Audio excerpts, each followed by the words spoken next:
Hello, I'm the Grub Street Lodger, and welcome to May's books. The first is The Psychology of Time Travel by Kate Mascarenhas.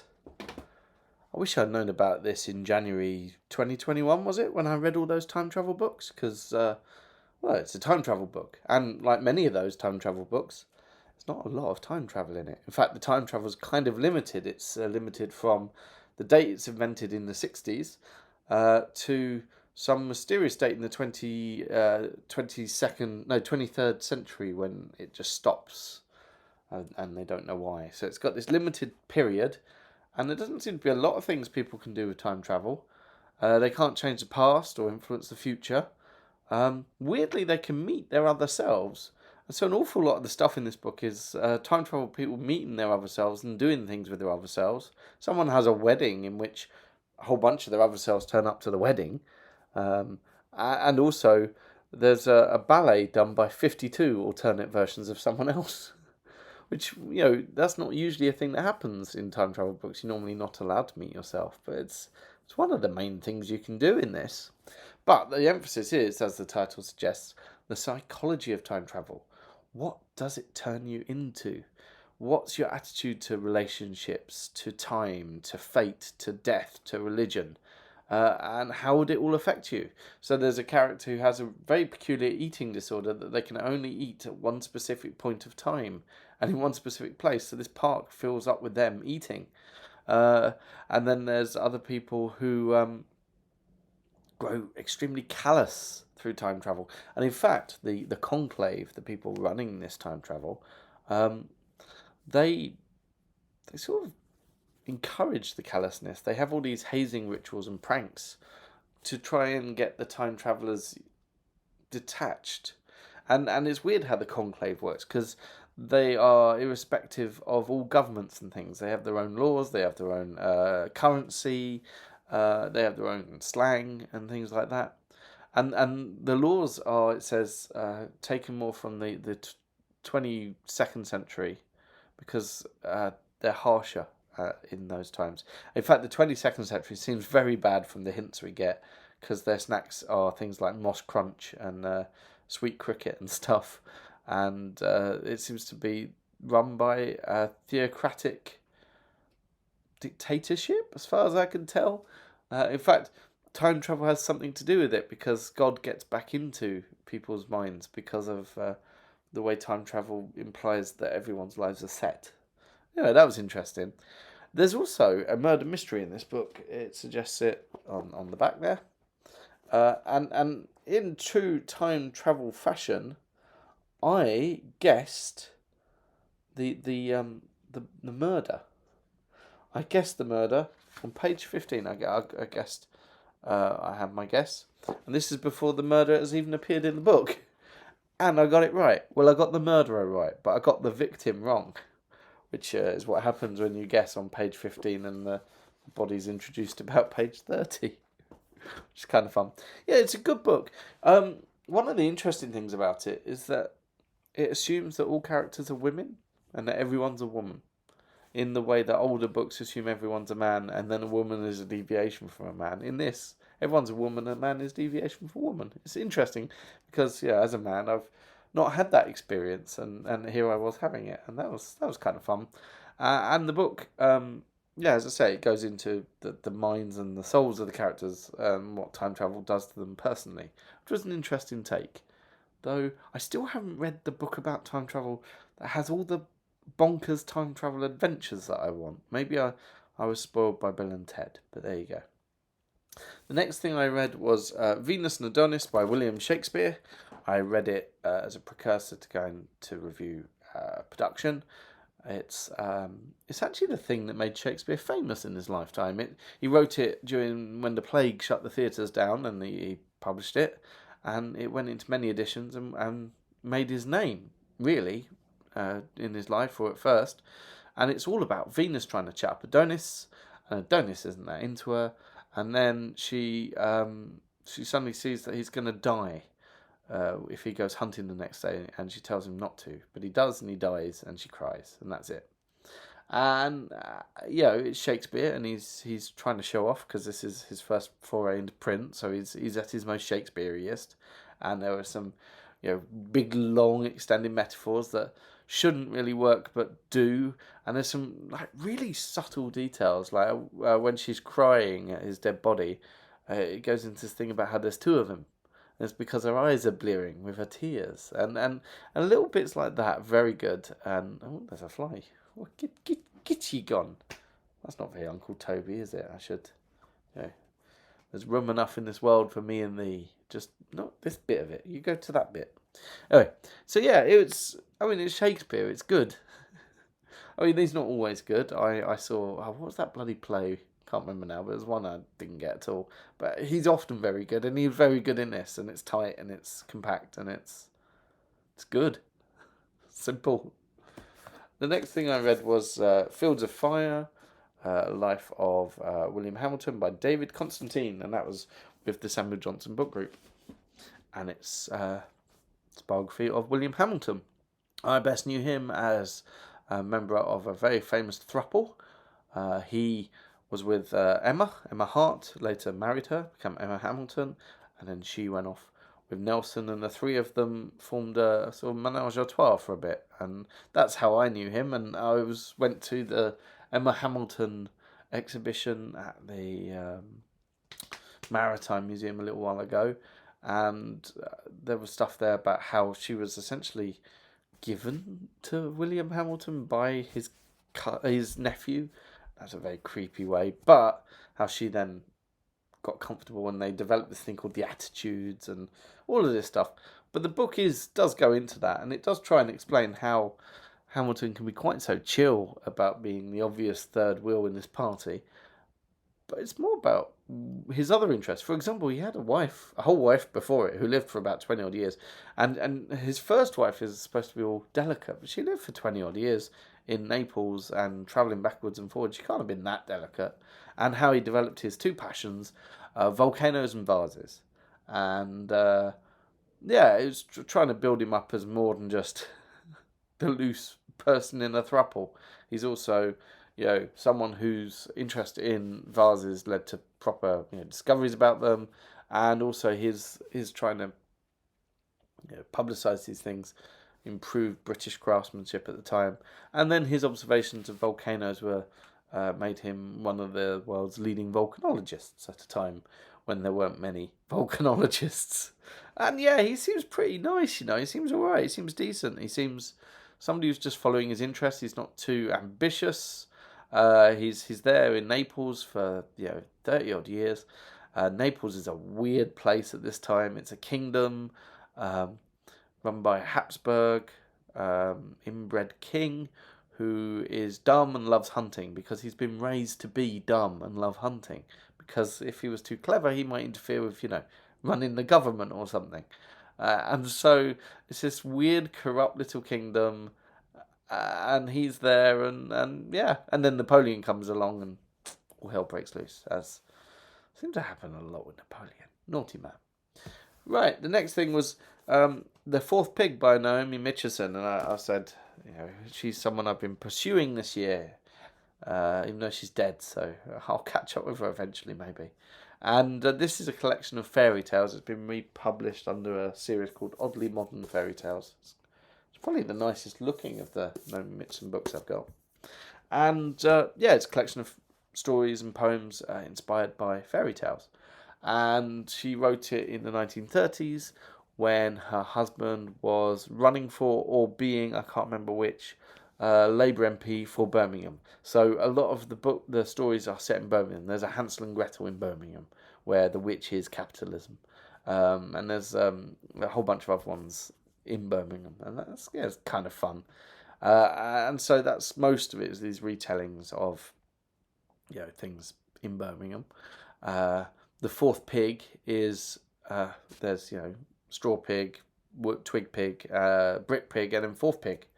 And the fourth pig was born too late to be innocent enough to have even considered, straw or sticks, because the wolf is a very real terror in her life, and even the house of bricks doesn't make her feel safe. It just makes her feel imprisoned, and it's really good at sort of giving some teeth to the big bad wolf. It's very good. And then there's a whole bunch of stories where she talks about this thing called the debatable land, and the debate in the debatable land is between fairy and reality, and it's this kind of the rules of fairy, which are pretty well established. Don't eat any of their food, don't dance, this kind of thing, aren't quite true, and the rules of reality aren't quite true. They're debated within this land, and I kind of concluded that the 1930s preoccupation of a lot of it makes it a little bit dusty. They're well told, they're interesting takes, but a little bit dusty. But this notion of the debatable land in between the fairy and the reality is quite interesting. I think other authors could develop interesting tales from debatable land. I think it'd be good. There's one actually where she goes into the debatable land and gets sucked into a sandcastle, and there's a witch who turns her into wheat, and it's this wonderful couple of page descriptions of what it might be like to be wheat, a seed, and growing roots and sprouting, and then being with all the other wheats, and then cut down and milled and turned into flour and baked into a cake. It's really good. It's really different. Right, the next thing I read was called Fonthill, a comedy by Aubrey Menen. It's funny because it has to tell you it's a comedy because it's not very obviously a comedy. I mean, it's not a tragedy either, but it's a book that's trying to make a slave-owning paedophile lovable, which, not an easy job. The slave-owning paedophile, of course, being William Beckford, who wrote Vathek, which I read last year. Well, I read it years ago as well, but I reread it last year, and who built this nutty old house called Fonthill, this massive tower, and the thing fell apart because it was cheaply built. But at the time, it was this incredible thing. It reminds me a bit of Disneyland. It's kind of incredible and amazing and imaginative and kind of fake. And so he built this, and he, in the course of the book, he's trying to sell it to this guy called Farquhar, who was a real person. He was one of these misers who looked like a poor person because he was such a miser. And in this, Farquhar was also a paedophile. And it talks about his wife, Beckford's wife, and there's some wonderful scenes where Harriet, her aunt, is essentially trying to talk her into, right, he's a paedophile, or pederast is the word they use. This is what he likes. This is what he is like. He is a 12-year-old boy, she's saying. And you just got to put up with it and hope that he's got other qualities. And this is how you hide it from the world. And that's what they then do. And there's all these odd bits where she has a child with the young boy that he's with. All kinds of wrong. And then another one where he's in bed feeling up his latest young boy, and she's also in bed, and so the man and the woman are sleeping together, and he's staying hard by feeling it's very strange, and at one point it sort of elides paedophiles and gay people because it's trying to make you feel sorry for the Vere Street Molly House men who were arrested and murdered essentially, but they weren't paedophiles. They were just gay, and it's trying to. I don't know. I don't know if the aim of this book is to make you like a paedophile. It describes him here as a charming Peter Pan who has refused to grow up. Yeah, and the way those relationships are depicted is that, well, one, they're all sort of off. So his current young boy is 50 years old now, and they've been together, and they're basically a cute couple. But then, when we get flashbacks or memories, it's all innocent, good fun. So he gets sort of turned onto it by his tutor, who again is a real person. I don't know if this is like libel or not, but Alexander Cousins. I don't know if but he turns him on to he grooms William Beckford, and then William Beckford grooms other people. And it's all sort of regarded as good fun. Boys are a bit dirty and a bit icky, so why not, Strange, but interesting. And Beckford himself is kind of likable in the book because he's has no touch with the world. He's a daydreamer. He's a fantasist, and he's not cruel and he's not unpleasant, but that's more because the book just doesn't show you the unpleasant sides of the things he's doing. I don't know. Anyway, it's a fascinating book. I've never heard of Aubrey Menen. I don't know if that's what he's trying to do in it, even. You know, if he's just trying to tell a fun story about this weirdo. I don't know, but there you go. The next thing I read was a mock heroic poem written in 2020, but published in 2021, Pandemonium by Armando Iannucci. And so it's all about the pandemic, but it's told in a mock heroic style. I was a bit upset because it's not popey, rhyming couplet mock heroic. He says, look, if Milton can write free verse, so can I. And so it's free verse. And so the main sort of plot is this guy called Orbis Nobis, king of the world, who's comes down to earth, and the Orbis is rearranged into the word Boris. And Boris has to fight the evil pandemic, which he does with bluster, lies, talk, and he shakes hands with it and gets it, and he goes into the underworld, and there's a blind seer called Dominic who is condemned to race a carriage round and round a post to test his eyesight. And yeah, it's pretty obvious where it's all going. My favourite bit being Matt Hancock having to go to the Circle of Friends, which is this amorphous blob of like arms and mouths and guts, and it's just this horrible Lovecraftian nightmare who speaks through, as it says, 15 twats and ani, which I thought was I just like the phrase twats and ani. And this amorphous blob is the Circle of Friends, you know, the Tory donors. Oh, I know someone in Sheffield who can get us PPA kind of thing. And they range into a sort of horse with a woman's head, and is now renamed Dido, and he rides off like a gallant knight on it. And it's... He says he wrote it for himself to, just something to do. And it's obvious it would not be published if it wasn't by somebody who was already famous. But it's pretty good, especially when Boris Johnson's talking. It sounds like Boris Johnson, but in a mock heroic way. I mean, that's maybe a bit easier because Boris Johnson himself styles himself mock heroically. But rush, there came a noise whose firm sense and hollowing uplifted hearts in every house. Folks, said Orbis Rex, we face an enemy unwelcome, whom we shall fight with every sinew we can spare, for our watchword be hurrah and no more. And then the pictures are really good. So this is the old slides. One of these is a Chris Whitty angel called Loveliness, and the other is whatever the other one is. And there's Boris as a giant king. It's a bit of a weird bit of ephemera, but I enjoyed it. I think I'm glad it came out. I'm glad I got to read it. Yeah.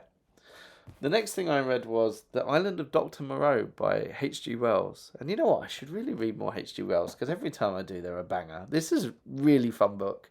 A man gets washed up on an island where there are two people. Moreau, Dr. Moreau, who is a vivisectionist who has been hounded out of London, and his drunken assistant, Montgomery. And then there's some other people. And I'd always got this wrong. You know, I thought it was one of these books that everybody knows, and everybody knows that these are people who have been animalised. But they're not, they're animals who have been peopleised. And so, yeah, it's all about, well, it's just the horror, really, of these weird animal people. How much are they people? How much are they animals? How much is Moreau a person anymore now? Because he forces these animals to be people through hypnosis, but just surgery and pain. The surgery where they do this is known as the House of Pain, which of course was also a band that did Jump Around. And in fact, there's another phrase in this which another band had. Oh, are we not men? We are Devo. But they're supposed to be Evo. They're supposed to be animals that have become more human. But then as they go on and they don't get their regular nips and tucks from the House of Pain, they do Devo. It's peculiarly horrible and gripping and fun, I was going to say. But yeah, it's a fun adventure, but it's kind of nasty. And it oh, dust. And it remains nasty. That's one of the interesting things about it. It doesn't seem sort of like Frankenstein, where you think, I can see how that was horrific once, but now it remains pretty nasty in a very gripping way. I very much enjoyed it, but don't have much to say about it. Okay. The last thing I read was called Dark Tales from the Woods by Daniel Morden. And the title was actually a pun, because it's Dark Tales from woods, but also from a book written by a family whose surname was Wood. The chief being Abraham Wood, who was the chief Romany of Wales in the 18th century. And he and his progeny became the Romany, the Welsh Romany. And they told all these stories. And a lot of the stories about Jack, as in Jack and the Beanstalk Jack. And Jack appears in many of these stories, and he's a kind trickster, and he gets away with things. And it has all those, fairy tale elements, threes and magic and tricks and youngest sons and all this kind of stuff. And it's very good. It's very entertaining. The guy who writes this is got a real smooth flow to him. He doesn't neglect the importance of the threes and the repetitions, but he doesn't over-egg it either. So he knows when to, hurry up with something. That's a bit I want to... So one of the stories, this guy keeps going to these old ladies who talk to creatures or people from lots of different places, and to find the next thing. And so the creatures here from Chile, Scilly and Caerphilly, Paris, Treharris and Beaumaris, Epsom, Hexham and Wrexham. And he does these lovely 3 rhymes, always with a Welsh name, at least one in them. And it's a very well done little book. I very much enjoyed it. Little book. It's good. And I read this because I'm going to start a big book, but I didn't want to carry it. So I carried a little one. And so that's the end of what I've read. Pretty decent, really. I didn't see that much this month. There just wasn't much to see, I think. So I went to see something called Candy Gigi Late Night Sinner, which was a one-woman show. It was in the Soho Theatre. I thought Candy Gigi was going to be a drag queen, but no, it was a real woman with the most incredible mouth. Just the biggest teeth and lips, and she could move her lips in ways like they had minds of their own, and her tongue could fold and wiggle. Very peculiar mouth this woman had, and she sorry about that. She was a Jewish woman married to a gay man, so she was a beard, and she was living in Borehamwood, and there was a song about how Borehamwood is actually a really exciting place because it has all the main charity shops on the high street, and her biggest wish was to get into the Jewish Chronicle, front page on the Jewish Chronicle. And when she'd been younger, she'd won Borehamwood's Got Talent, and she felt that she'd been crushed. And this was accompanied by all sorts of things. So she talks to her subconscious, and she was like, "Hey, subconscious," and then she pulled out a giant 6-foot vagina that queefed smoke and squirted at the audience, and she could put a hand behind it and make it like puppet it so it talked. She also had some giant boobs that squirted at the audience. She did like squirting things at the audience, because there was another bit where she got an audience member up and pretended to masturbate them under a sheet, and used like a spray can of foam to squirt at the audience. Most disconcerting, the character that she was supposed to be doing this to was called Adam, so she's going, Adam, which was strange to me. And it was big and brash and had absolutely tasteless, and that was exactly what it wanted to be. So it achieved its ends, and different night out. So the next thing I went to see was called Venus and Adonis, and in fact, when I held this up earlier, my Venus and Adonis I read was in a fatter one. It's a one-man show, which did mean that he chatted himself up and put lipstick on and chatted himself up. But that's getting very par for the course for the things I'm reviewing at the moment. Which, this was one of the more normal ones. However, is there a photo of him? Here's the photo of him from the poster. And he doesn't look like that anymore. This is from a few years ago, that photo. Now he looks like John Lithgow. And he sounds a little bit like John Lithgow.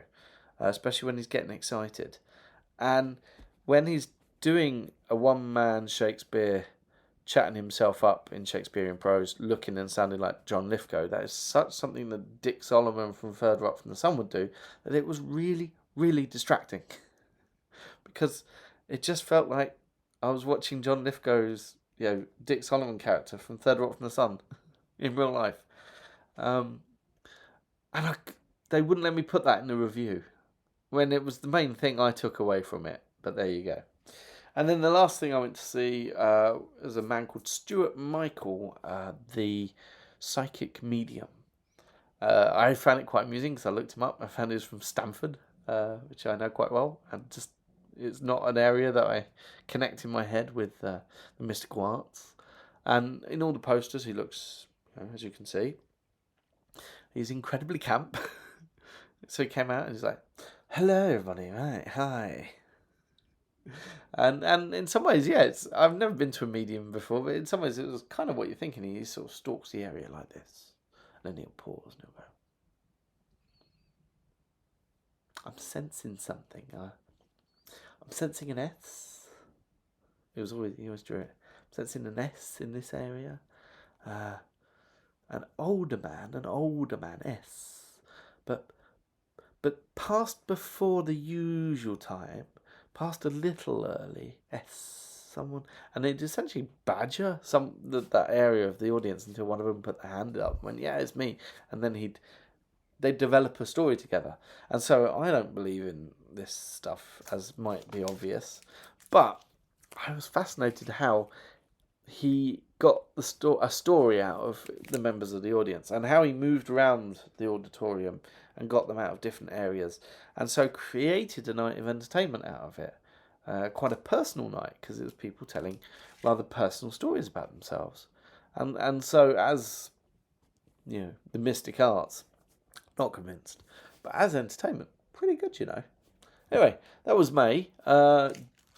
Next month, well, I'm starting with this big peculiar book, and I've got 2 plays next week. I've got something about disco the week after. I've got the Mrs. Doubtfire musical the week after that. So it's looking good on that front. As for books, we shall see. Have a lovely day.